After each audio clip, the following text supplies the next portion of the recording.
दोस्तों, वर्षा ऋतु व्यतीत होने में 15 दिन शेष रह गए थे। तभी शास्त्र के निश्चित सिद्धांत को जानने वाले पवन कुमार हनुमान ने देखा, आकाश निर्मल हो गया है। अब उसमें ना तो बिजली चमकती है और ना बादल ही दिखाई देते हैं। वानरराज सुग्रीव अपना प्रयोजन सिद्ध हो जाने के बाद से सदा अपनी पत्नी रूमा तथा अपने भाई वाली की पत्नी सुंदरी तारा को भी प्राप्त करके दिन रात भोग विलास में लगे रहते हैं। सुग्रीव ने अपने राज्य का कार्यभार अपने मंत्रियों को सौंप रखा है और वह कभी भी अपने मंत्रियों के कार्यों की देखभाल भी नहीं करते हैं। यद्यपि मंत्रियों की सज्जनता के कारण राज्य को किसी प्रकार की हानि पहुंचने का संदेह नहीं है, तथापि स्वयं सुग्रीव ही स्वेच्छाचारी से हो गए हैं। यह सब सोचकर हनुमान जी वानरराज सुग्रीव के पास गए और उन्हें समझाते हुए बोले, राजन, आपने राज्य और यश प्राप्त कर लिया है, किंतु अभी मित्रों को अपनाने का कार्य शेष रह गया है। उसे आपको इस समय पूर्ण करना चाहिए। भगवान श्री राम आपके मित्र हैं, उनके कार्य का समय बीता जा रहा है, अतः हमें देवी सीता की खोज आरंभ कर देनी चाहिए। वानरराज, भगवान श्री राम ने वाली का वध करके आपको राज्य प्रदान करके आपका उपकार किया है। भगवान श्री राम के कहने से पहले ही यदि हम लोग उनका कार्य प्रारंभ कर दें तो समय बीता हुआ नहीं माना जाएगा।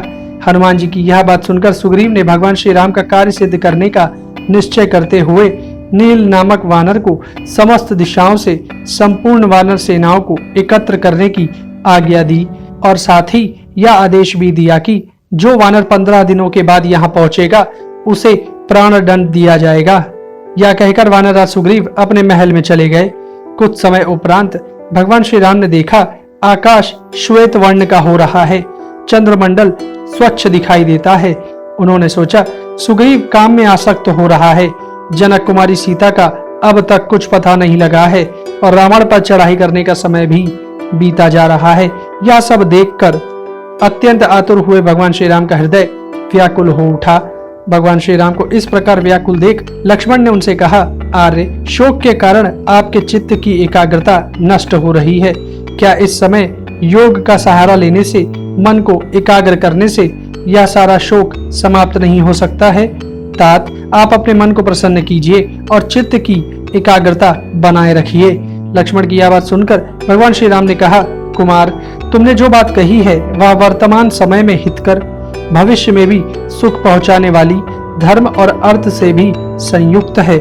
निश्चय ही सीता के अनुसंधान कार्य पर ध्यान देना चाहिए तथा उसके लिए विशेष कार्य या उपाय का भी अनुसरण करना चाहिए। राजकुमार, शरद ऋतु प्रारंभ हो गई है। जिन राजाओं में वैर है, जो एक दूसरे को जीतने की इच्छा रखते हैं, उन राजाओं के लिए उद्योग करने का समय उपस्थित हुआ है।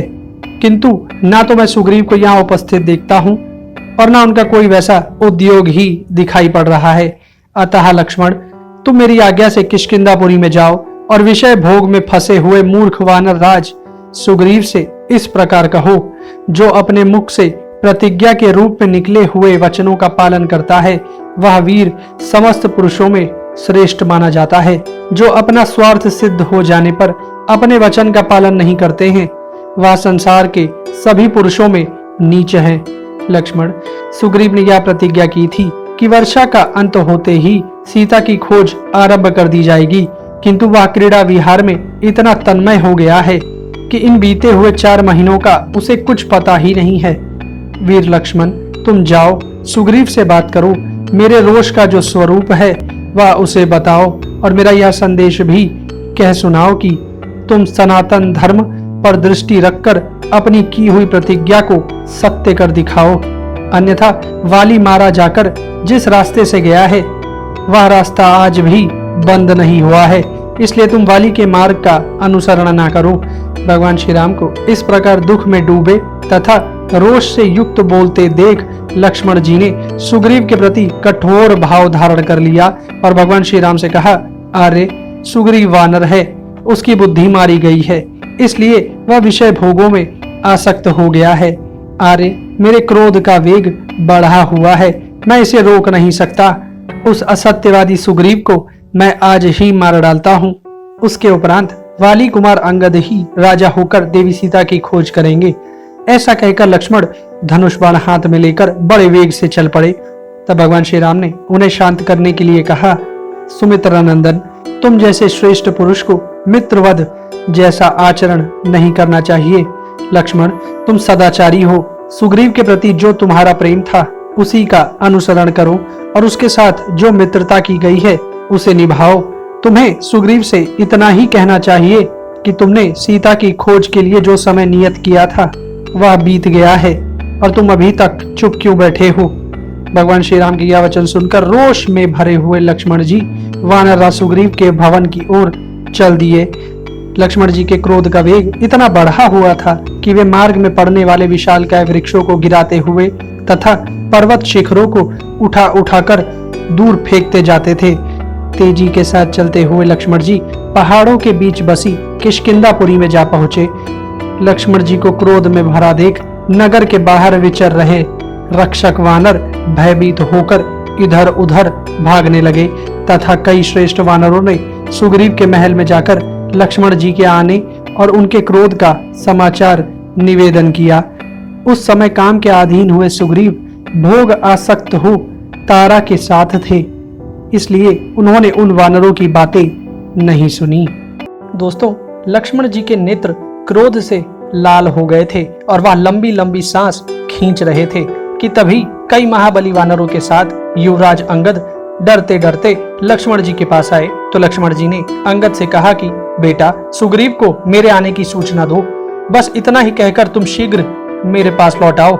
लक्ष्मण जी की कठोर वाणी से अंगद के मन में बड़ी घबराहट हुई, इसलिए युवराज अंगद सुग्रीव के पास गए और वहां उपस्थित सुग्रीव अपनी माता तारा तथा रूमा को प्रणाम करते हुए सुग्रीव से कहा, तात, सुमित्रा नंदन लक्ष्मण यहाँ पधारे हैं। किंतु सुग्रीव मदमस्त होकर अपने शैया पर पड़े थे। निद्रा ने उनके ऊपर पूरा अधिकार जमा लिया था, इसलिए वे जाग ना सके। यह देख अंगद के साथ आए वानरों ने वज्र की गड़गड़ाहट के समान जोर जोर से सिंहनाद किया, जिससे कपिराज सुग्रीव जाग उठे। तब पुनः वानरों ने सुग्रीव को लक्ष्मण जी के आने की सूचना दी और साथ ही सुग्रीव को समझाते हुए कहा, राजन, महाभाग श्री राम और लक्ष्मण दोनों भाई वास्तव में भगवत स्वरूप हैं तथा वे ही आपके राज्यदाता हैं। वीर लक्ष्मण हाथ में धनुष लेकर किष्किंधा के दरवाजे पर खड़े हैं। उनके भय से कांपते हुए वानर जोर जोर से चीख रहे हैं। वे लक्ष्मण क्रोध से लाल आंखें किए वानरों की ओर इस तरह देख रहे हैं मानो वे अपनी नेत्राग्नि से उन्हें भस्म कर देंगे। महाराज, आप शीघ्र चलकर उनके चरणों में मस्तक नवाबें और उनका रोष शांत करें। मंत्रियों सहित अंगद के ऐसे वचन सुनकर सुग्रीव तुरंत अपना आसन छोड़कर खड़े हो गए और अपने मंत्रियों से कहा कि मैंने ना तो कोई अनुचित बात मुंह से निकाली है और ना कोई बुरा काम ही किया है, फिर श्री रघुनाथ जी के भ्राता लक्ष्मण मुझ पर कुपित क्यों हुए हैं। सुग्रीव के ऐसा कहने पर हनुमान जी बोले, कपिराज, भगवान श्री राम ने आपका प्रिय करने के लिए पराक्रमी वाली का वध किया है, किंतु आपने सीता की खोज करने के लिए जो समय निश्चित किया था उसे आप इन दिनों प्रमाद में पड़ जाने के कारण भूल गए हैं। वानरराज, राजाओं के लिए विजय यात्रा की तैयारी करने का समय आ गया है, किंतु आपको कुछ पता ही नहीं है, इसीलिए लक्ष्मण जी क्रोधित होकर यहाँ आए हैं। कपिराज, भगवान श्री राम की पत्नी का अपहरण हुआ है, इसलिए वे बहुत दुखी हैं।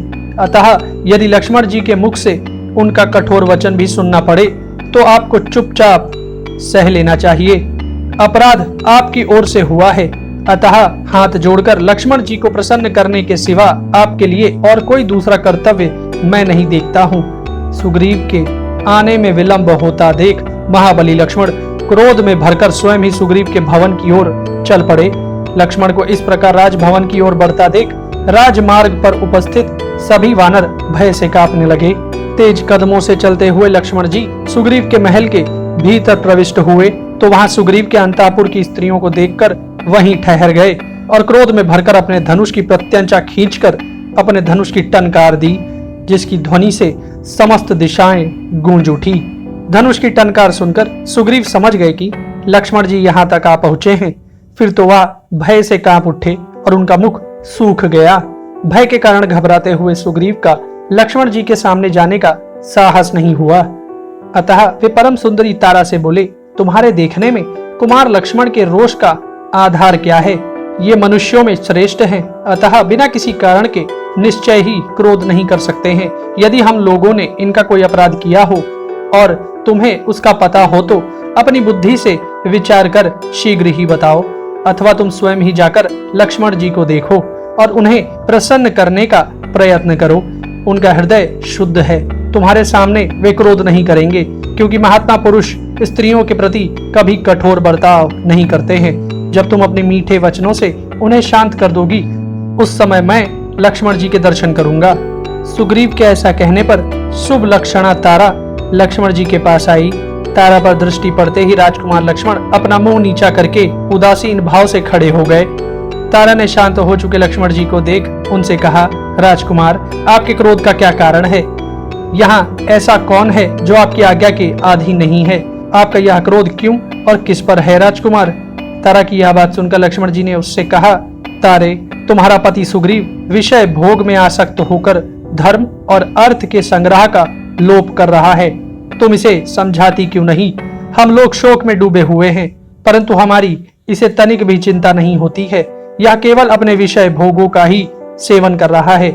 वानरराज सुग्रीव ने 4 महीनों की अवधि निश्चित की थी, वो कभी के बीत गए और इसे बीते हुए समय का पता ही नहीं है।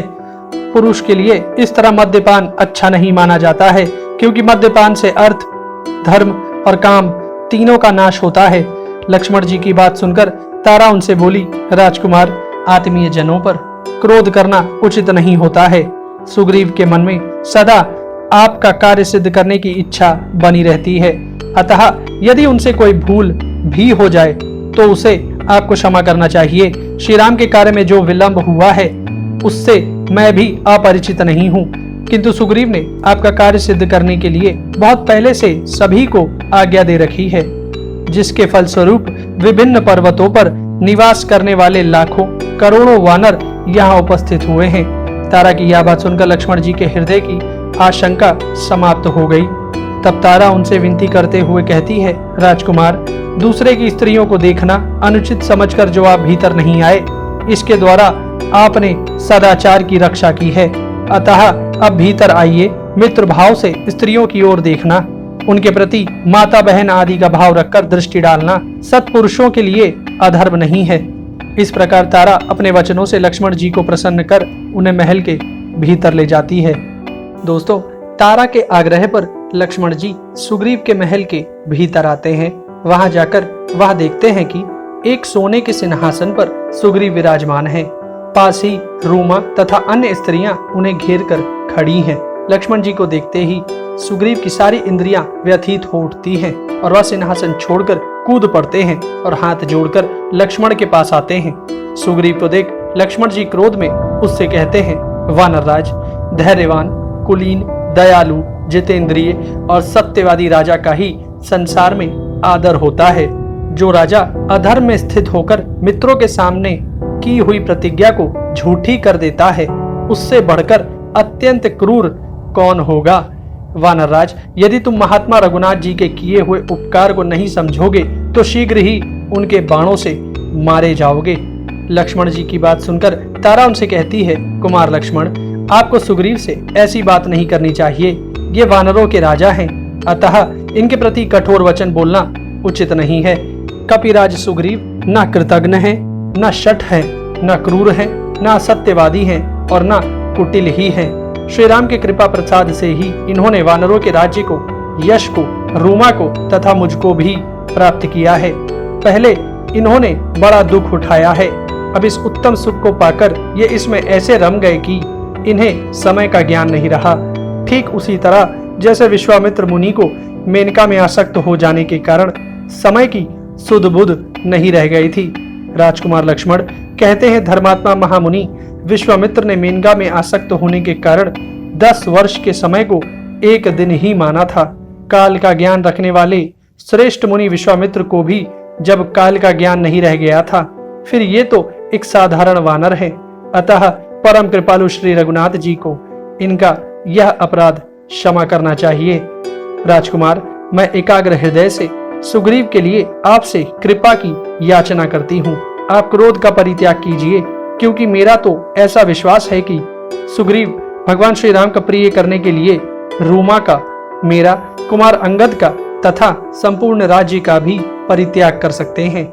लक्ष्मण, वानरराज वाली बताते थे कि लंका में 100,000 करोड़ 36 आयुध, 36,000 और 3600 राक्षस रहते हैं। आधुनिक गणना के अनुसार यह संख्या 10 खरब 3,99,600 होती है। वे सब के सब इच्छानुसार रूप धारण करने वाले तथा दुर्जय हैं। उन सब का संहार किए बिना रावण का वध नहीं हो सकता तथा किसी की सहायता लिए बिना अकेले किसी वीर के द्वारा ना तो उन राक्षसों का वध किया जा सकता है और न रावण का। इसलिए आपको सुग्रीव की सहायता लेने की विशेष आवश्यकता है। आपकी सहायता के लिए सुग्रीव ने बहुतेरे श्रेष्ठ वानरों को युद्ध में निमित्त असंख्य वानर वीरों की सेना एकत्र करने के लिए भेज रखा है और उन वीरों के आने की प्रतीक्षा कर रहे हैं। सुमित्रा नंदन सुग्रीव ने उन सब के एकत्र होने के लिए पहले से ही जो अवधि निश्चित कर रखी है, उसके अनुसार उन समस्त महाबली वानरों को आज ही यहाँ उपस्थित हो जाना चाहिए। लक्ष्मण, आज आपकी सेवा में 10 अरब रीछ, 100 करोड़ लंगूर तथा और भी तेज वाले करोड़ों वानर उपस्थित होंगे। इसलिए आप क्रोध का त्याग कीजिए। तारा की यह बात सुनकर कोमल स्वभाव वाले लक्ष्मण जी ने क्रोध का त्याग किया। तब वानरराज सुग्रीव मद से रहित होकर बोले, सुमित्रा कुमार, भगवान श्री राम अपने कर्मों से ही सर्वत्र विख्यात हैं। उनके उपकार का वैसा ही बदला कौन चुका सकता है। धर्मात्मा श्री राम अपने ही तेज से रावण का वध करेंगे और देवी सीता को प्राप्त कर लेंगे। मैं तो उनका एक तुच्छ सहायक मात्र रहूंगा। लक्ष्मण, जिनके धनुष खींचते समय उसकी टंकार से पर्वतों सहित पृथ्वी कांप उठी थी, उन्हें सहायकों से क्या लेना है। मैं तो वैरी रावण का वध करने के लिए आगे बढ़ने वाले भगवान श्री राम के पीछे पीछे एक सैनिक की भांति चलूंगा। राजकुमार लक्ष्मण, विश्वास अथवा प्रेम के कारण यदि कोई अपराध बन गया हो तो मुझ दास के उस अपराध को क्षमा कर देना चाहिए, क्योंकि ऐसा कोई सेवक नहीं है जिससे कभी कोई अपराध होता ही ना हो। वानरराज सुग्रीव के ऐसा कहने पर लक्ष्मण प्रसन्न हो गए और बड़े प्रेम से इस प्रकार बोले, वानरराज सुग्रीव, तुम जैसे विनयशील सहायक को पाकर मेरे भाई श्री राम सर्वथा सनाथ हैं। तुम्हारा जो प्रभाव है और तुम्हारे हृदय में जो इतना शुद्ध भाव है, इससे तुम वानर राज्य की लक्ष्मी का सदा ही उपभोग करने के अधिकारी हो। किंतु वीर, अब तुम शीघ्र ही मेरे साथ इस पुरी से बाहर निकलो। तुम्हारे मित्र अपनी पत्नी के अपहरण से बहुत दुखी हैं। उन्हें चलकर सांत्वना दो। साथ ही मैंने तुम्हारे प्रति जो कठोर बातें कह दी हैं, उनके लिए मुझे क्षमा करो।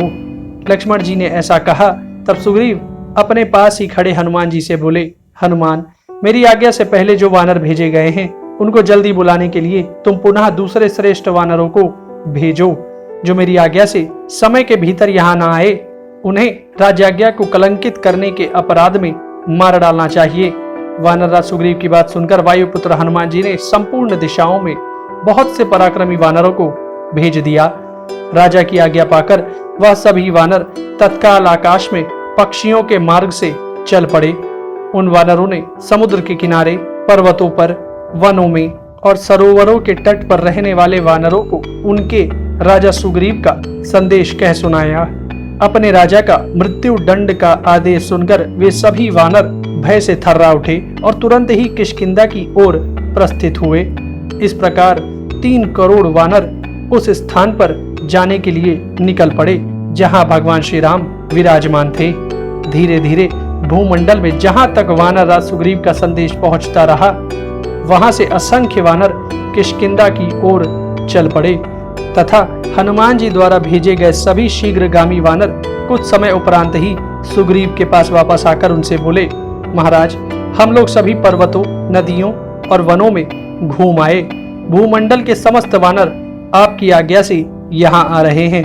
यह सुनकर वानरराज सुग्रीव को बड़ी ही प्रसन्नता हुई और वह लक्ष्मण जी के साथ पुरी से बाहर चल दिए।